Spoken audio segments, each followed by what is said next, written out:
Hello बच्चों, आज मैं आप लोगों के लिए अलजेब्रा का बेसिक कॉन्सेप्ट लेके आया हूँ। अलजेब्रा को हिंदी में बीजगणित कहा जाता है। बहुत लोगों को अलजेब्रा समझ में नहीं आता है। उसमें बहुत तरह का पार्ट होता है, गुणनखंड, अलजेब्रा का भाग, अलजेब्रा का गुना, अलजेब्रा का जोड़ घटाव, ये सब।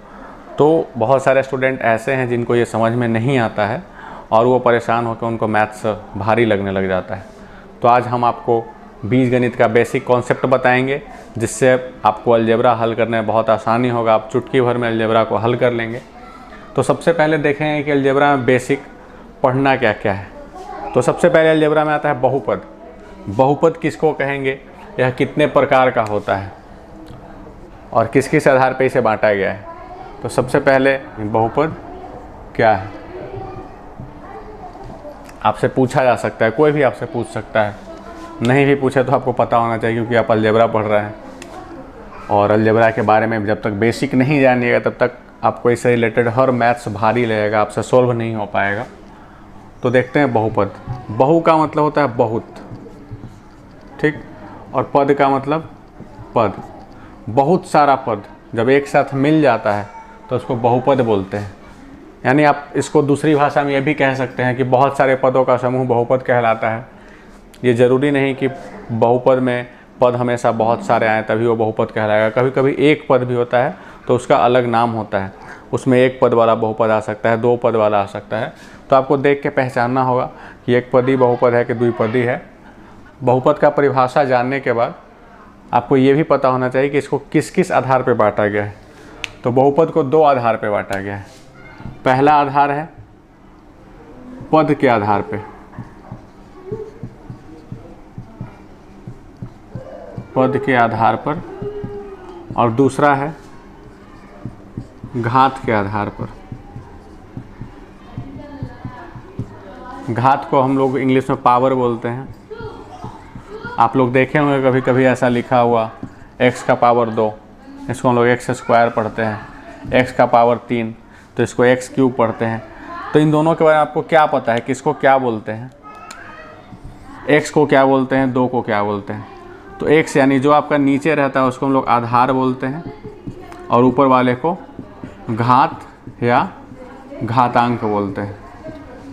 तो ये आपको समझ में आ गया। सेम इसमें भी ये आधार हो जाएगा और ये घातांक हो जाएगा।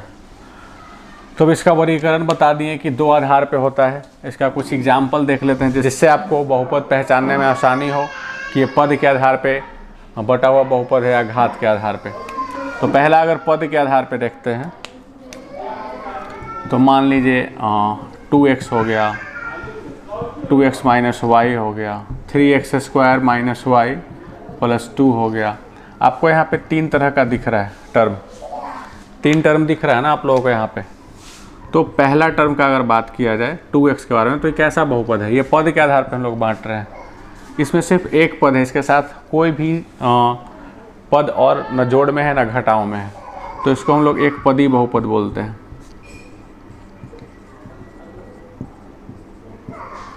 दूसरा है, इसमें आपका दिख रहा होगा 2x माइनस वाई, यानी यहाँ पे 2 अलग अलग टर्म है, अलग अलग पद है, तो इसको हम लोग द्विपदी बहुपद बोलते हैं। तो यहाँ पे ये भी ध्यान रखना होगा कि जो भी 2 पद यहाँ पे दे रहा होगा वो आपस में जुटना नहीं चाहिए, क्योंकि अगर जुड़ जाता है दोनों तो वो फिर एक पद बन जाएगा।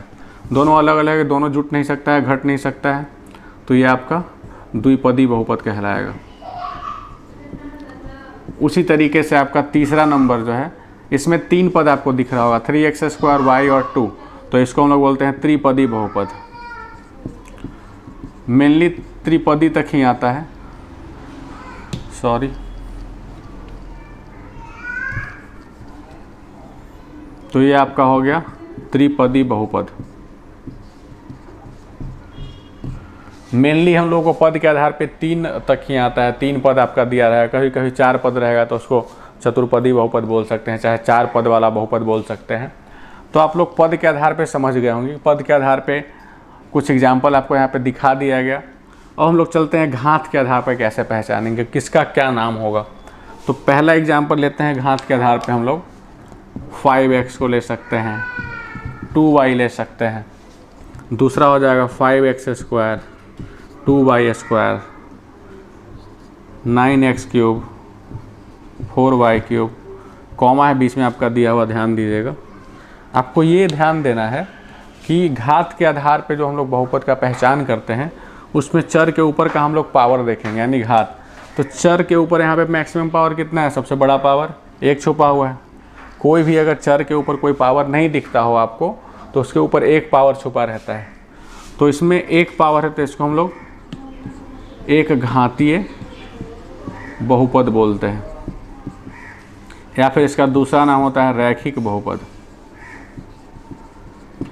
आप लोगों की किताब में लिखा हुआ होगा ये सब चीज़, लेकिन खुद से पढ़ना और टीचर जब समझाए उसको पढ़ना, दोनों में बहुत अंतर होता है। दूसरा है, इसमें दिख रहा होगा आपको कि जो चर मान है उसके ऊपर 2 पावर है, तो जब भी 2 घात रहे तो इसको हम लोग द्विघातीय बोलते हैं, द्विघातीय बहुपद। तीसरा में पावर कितना दिख रहा है, 3, तो ये हो गया त्रिघातीय बहुपद। अब यहाँ पे हम लोग सिर्फ बहुपद के बारे में देख रहे थे, तो अगर सिर्फ मान लीजिए अगर आपका 5x² + 2 लिखा हुआ है तो ये कितना हो गया, द्विघातीय बहुपद हो गया। लेकिन अगर बराबर दे के 0 लिखा रहे तो इसको हम लोग क्या बोलेंगे, समीकरण। यानी जब तक ये अकेला है टर्म, कोई भी इसको भी ले सकते हैं, यानी पद के आधार पर जो बहुपद लिए थे आप इसको भी ले सकते हैं उदाहरण में, या फिर घात के आधार पर लिए थे उसको भी ले सकते हैं। तो दोनों में आपको ध्यान देना है, अगर ये अकेले रहेगा बिना किसी बराबर के चिन्ह के साथ तो इसको हम लोग बहुपद बोलते हैं। लेकिन जैसे ही आपको बराबर करके इसको किसी अंक के बराबर कर दिया जाए या किसी दूसरे बहुपद के बराबर कर दिया जाए तो ये समीकरण कहलाने लगता है। समीकरण में भी ऐसा ही होगा आपका, एक घातीय समीकरण, द्विघातीय समीकरण, त्रिघातीय समीकरण। तो आप लोग इसको नोट कर लीजिए, इसको अच्छे से हम समझा दिए हैं। बाकी जो कन्फ्यूजन होगा वो आपका क्वेश्चन सोल्व करते समय क्लियर होगा। तो इसका क्वेश्चन फिर देखिए आप लोग, आगे दिखाते हैं। इसमें और भी आपको बहुत सारा फॉर्मूला पढ़ने के लिए आएगा बहुपद में। तो अगले वीडियो में हम आप लोगों को बहुत सारा फॉर्मूला और बताएंगे बहुपद में कौन कौन सा फॉर्मूला पढ़ना है, और उससे संबंधित आपका क्वेश्चन सोल्व कराया जाएगा, जिससे आपका ये सारा डाउट क्लियर हो जाए। आप लोगों के पास अगर कोई क्वेश्चन होगा बहुपद से रिलेटेड या फिर अलजेब्रा से रिलेटेड तो आप लोग कमेंट सेक्शन में भेजिएगा, हम उसको क्लियर करके आपको एक वीडियो प्रोवाइड करा देंगे। ठीक है, मिलते हैं नेक्स्ट वीडियो में। धन्यवाद।